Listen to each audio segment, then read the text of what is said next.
Hello and welcome to the Hypnosis Academy. How are you? Today I'm talking about this reliance on your therapist that can happen sometimes. Tell you all about it on the other side.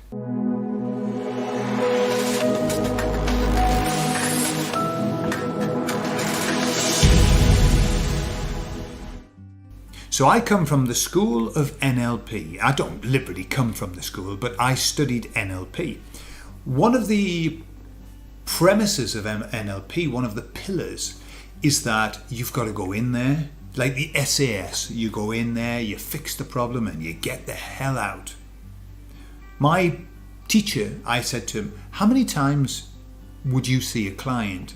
And he said, well, if I have to see a client twice, I take that as a failure, right?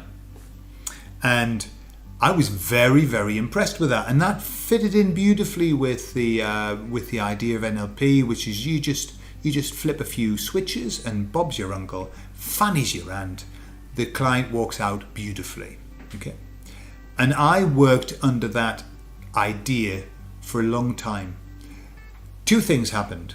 One, I put myself under such pressure, so much pressure that if the client didn't get better, then I blamed the client because I did everything that was supposed to be done and the client hasn't responded.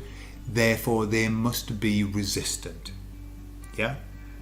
And that was a good way of making myself feel better about the fact that I hadn't fixed the problem. Yeah? The other thing that happened was that I learned over time that that was the biggest pile of bullshit I'd ever been told. Okay? But it took me a while, and it took me a lot of clients. The clients had to teach me something else through their persistence, and I thank all of the clients that have helped me to learn this. What did they teach me? They taught me this, that if you think that after 20, 30, 40 years of having an issue, conditioning, a problem, that you can fix it in one session, then your thinking is way out of whack. I'm not talking about a phobia, right? The fast phobia cure. NLP teaches you fast phobia. I'm not talking about those kind of things. I'm not talking about the superficial. I've helped people to stop smoking in one session. I've help people to get rid of the phobia in one session. Yeah, but that's not what I'm talking about, because what I've noticed is that my therapy has completely changed. People don't come to me to stop smoking. People don't come to me because they've got a phobia.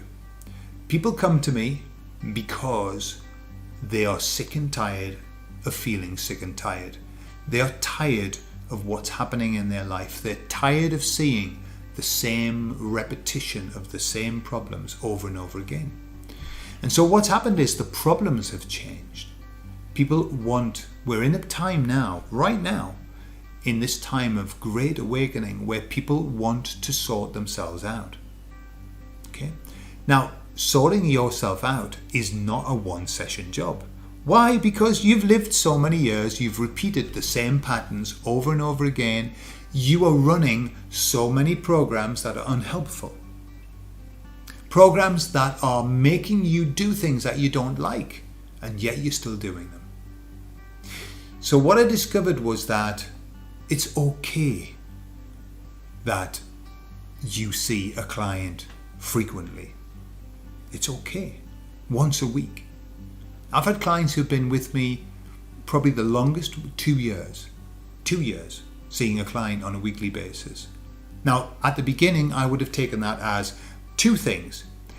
One, I would have said, that client has got a dependence, has become codependent on me. And I used to be scared of that because that's what I was taught. Be careful, your clients become dependent on you and they can't function without talking to you and they need you. So I used to be really scared of that. I didn't want that. I wanted to help clients to become independent. Okay? Independent. And so I would avoid that. I would say to people, oh, no, I think you should go and find another therapist. Okay, I used to say things like that. Now, if somebody wants to have more therapy and more sessions, then that's what I do. Why? Because some people have such difficult lives. Some people are in such difficult situations that what they actually need is someone to help them, someone to guide them, someone to coach them, somebody just to tell them that it's okay. Really. You know, it's like the story of the, can you remember the person walking along the beach and looks behind and there are two sets of footsteps? And he said, what's that other set of footsteps? And the voice says, it's me, it's your guardian angel. I'm there and I'm walking alongside you. And the person says, oh, that's really nice. But what about that set where there's only one set of footsteps? Where did you go to? And the guardian angel said, I didn't go anywhere. That was when I was carrying you. Okay? That's what a therapist is. Sometimes the person is strong and they can go on, and you're there to give them that energy and to help them believe in themselves. Sometimes they are flat as a pancake and you're there to help them, to carry them through, to let them know that this won't last, to let them know that they're strong enough, to let them know that it'll be okay. Lots of people don't even have a person in their life who is able to do that. Lots of people don't have the person who has that outside perspective. Yeah? And so, never ever worry about that kind of thing. Yes, every now and again you get somebody and you can spot them a mile away. And we've talked about this, the secondary gain people who just want to come because then they can tell everybody that they're having therapy and therefore it's not their fault. Yeah? That's not what I'm talking about. I'm talking about genuine people who really, really need life coaching, whether it be life coaching, spiritual life coaching, just a leg up. Some people need a leg up. People have had very difficult lives. I thought when I went into therapy, I thought that my upbringing was tough. I thought I had a terrible upbringing. And now, having worked 15 years listening to people telling me about their life, mine was nothing. Mine was nothing compared to other people. Sometimes people are telling me their stories and I am trying not to sit like that. Like with my mouth open thinking, good God, how is it that you're still here? Yeah? And that just shows the strength of people. So, my point is, don't worry about trying to fix everything straight away. Right? This is a journey. Some people don't even know what they need. They come to you for different reasons and they don't know what they need little by little. If it resonates with them, if you and your style resonates with them and they want to come back, you welcome that. Okay? There's a difference. I worked with somebody who had been going to see a therapist for 10 years, the same therapist. And I said, you must be better now, are you? She said, no, it's probably worse now. And I said, how much did you charge? How much did she charge? And she said, well, every session was, I think, 100. Okay? And I thought, wow, I think that person might be counting on the client as an income.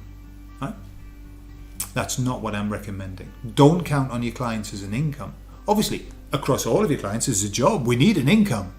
But don't look at a client thinking, I will make this last for as long as I can so that I've got an income. No. Your job, my outlook when I meet a client is, I am going to help you as fast as I can to get into a great place so that then one day you say to me, I don't need you anymore, Gordon. And you know, when people tell me that, I feel sad because I know I'm not going to be talking to that person again. And people have wonderfully interesting lives, but I feel so elated. I think brilliant. And this happens quite often. People go, Gordon, I think I'm okay now. I think, oh, thank God for that. That's beautiful. Because when they go, I promise you, if you do a good job, when they go, somebody else is waiting to take their place. And they'll come. The universe will send you people if you help people. Yeah. So there you are. That's a message for this week. Take all the time that's needed. Don't rush it, yeah, but don't drag it out. Okay, have a lovely week. I'll see you all later. Love you all.